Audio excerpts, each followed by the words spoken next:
warahmatullahi wabarakatuh. Selamat pagi pemirsa, apa kabar Anda pagi ini? Berita pagi kembali di hadapan Anda yang akan menyajikan berita tertajam, teraktual, dan terpercaya. Adapun berita utama pada pagi ini berasal dari permasalahan sampah di Indonesia yang kian hari kian memburuk. Bersama saya M. Nur Andika, inilah berita pagi selengkapnya.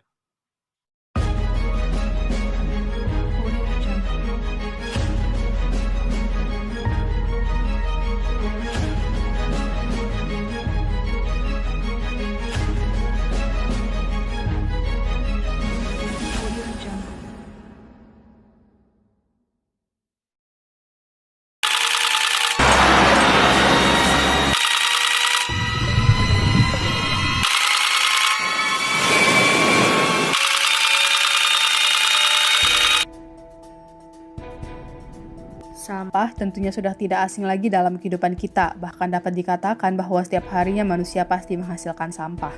Sampah adalah suatu bahan yang terbuang atau dibuang dari sumber hasil aktivitas manusia maupun alam yang belum memiliki nilai ekonomis.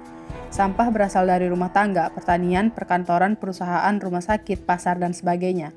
Secara garis besar, sampah dibedakan menjadi satu, sampah organik, yaitu dengan contoh sampah dapur, sampah restoran, sisa sayuran, rempah-rempah atau sisa buah dan lain-lain, yang dapat mengalami pembusukan secara alami, dan kemudian adalah sampah anorganik atau sampah kering dengan contoh logam, besi, kaleng, plastik, karet, botol, dan lain-lain yang tidak dapat mengalami pembusukan secara alami, dan kemudian ada sampah berbahaya dengan contoh baterai, botol racun nyamuk, jarum suntik, dan lain-lain. Negeri kita Indonesia tentunya belum dapat terbebas dari sampah, bahkan Indonesia menyandang peringkat juara kedua sebagai negara produksi sampah plastik terbanyak di dunia setelah Tiongkok, Cina. Data dan pusat statistik menyebutkan bahwa Indonesia telah memproduksi hingga sebanyak 64 juta ton per tahun, di mana 3,2 juta ton diantaranya masuk ke lautan dan sungai. Pembuangan sampah yang tidak diurus dengan baik akan mengakibatkan masalah yang besar, karena penumpukan sampah atau membuangnya sembarangan ke kawasan terbuka dapat mengakibatkan pencemaran tanah yang juga akan berdampak kepada saluran air tanah. Demikian juga pembakaran sampah yang akan mengakibatkan pencemaran udara. Pembuangan sampah ke sungai akan mengakibatkan pencemaran air, tersumbatnya saluran air, bahkan banjir. Permasalahan sampah di Indonesia antara lain semakin banyaknya limbah sampah yang dihasilkan masyarakat dan kurangnya tempat sebagai pembuangan sampah.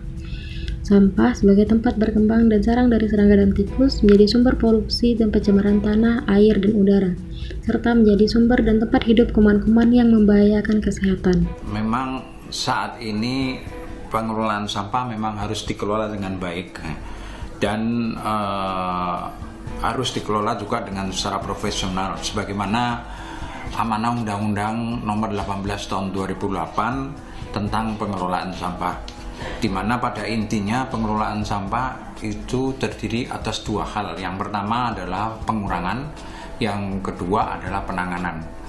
Nah, di dalam mekanisme pengurangan maka perlu dilakukan peran serta masyarakat secara utuh. Permasalahan sampah belum dapat ditangani dengan baik oleh pemerintah dan berbagai pihak lainnya juga berupaya mengelola permasalahan sampah ini.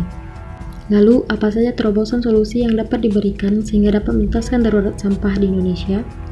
Untuk menangani permasalahan sampah secara menyeluruh, perlu dilakukan alternatif pengelolaan.